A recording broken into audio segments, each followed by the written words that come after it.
Obrigado, Sr. Presidente. Senhores deputados, começo por cumprimentar a delegação do BNP Paribas, o Sr. Henri Foch e o Sr. Dr. António Ladeira. Agradecendo as vossas informações, gostava de colocar uma questão relacionada com a gestão dos processos negociais com as empresas, com as 5 empresas mencionadas. E a primeira pergunta, só para termos um esclarecimento, é de saber se sim ou não existia uma relação creditícia com as várias empresas. Muito obrigado.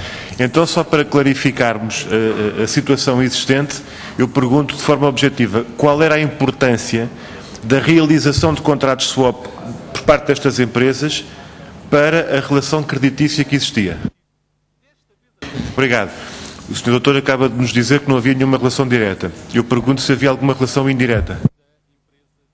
Sr. Deputado. Muito obrigado. Eu gostava de perguntar, quer ao nível nacional, quer ao nível global do BNP Paribas, se existe uma política ou uma estratégia de parte do banco de fazer uma espécie de gestão integrada de negociação de carteiras de clientes em que possa ser tida em conta mutuamente a evolução dos processos negociais, o mesmo é dizer, o banco ter em conta na relação creditícia aquilo que está a acontecer nas outras operações de outra ordem e vice-versa. Fiz-me entender, Doutor?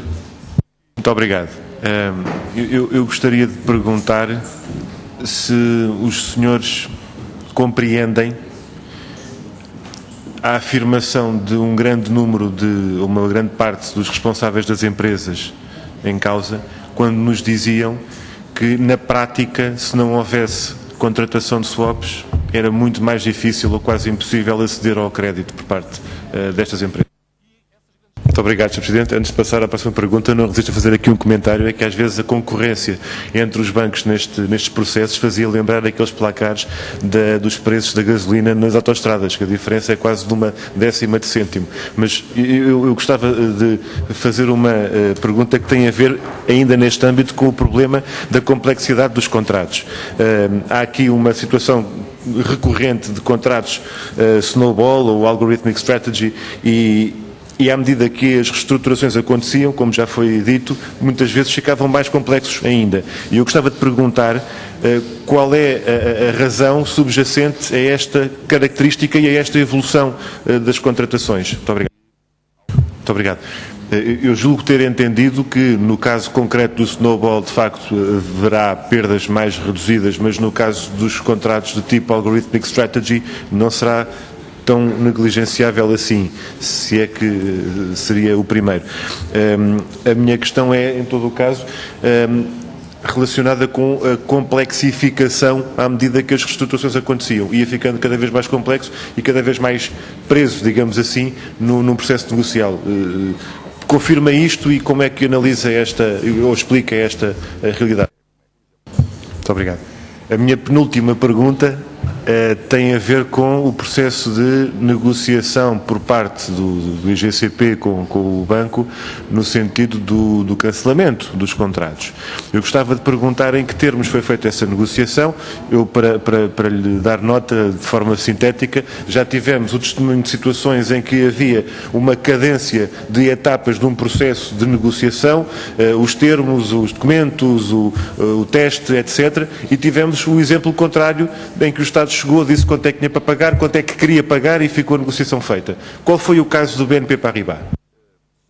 Muito obrigado. Eu, antes de fazer a minha última pergunta, pedia só um esclarecimento complementar desta informação que foi dada relativamente aos termos e às condições estritos que o IGCP apresentou. Eu perguntava se o senhor nos pode dar algum termo de referência para esses termos de negociação que eram exigidos.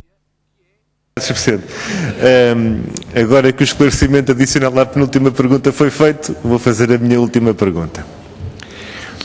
E, de facto, esta referência relativamente ao caráter irredutível e à característica de duro negociador que encontramos na contraparte é geralmente o melhor elogio que se pode fazer a um negociador que está a trabalhar connosco. Eu gostava de perguntar,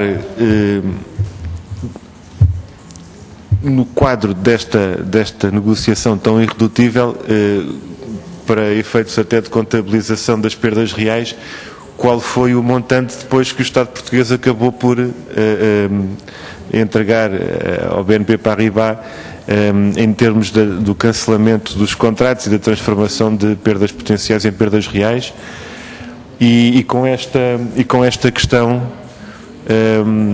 colocar o problema no âmbito global. Se nós estamos perante um processo que seja uma idiosincrasia, se o nosso país é um caso à parte, ou se é costume o BNP Paribas encontrar situações destas, nomeadamente nestes últimos anos, em que a contratação de swaps tenha resultado numa situação deste tipo. Se isto é uma idiosincrasia nacional, se isto é uma sina portuguesa, ou se os senhores encontraram isto em muitos lados. Muito obrigado.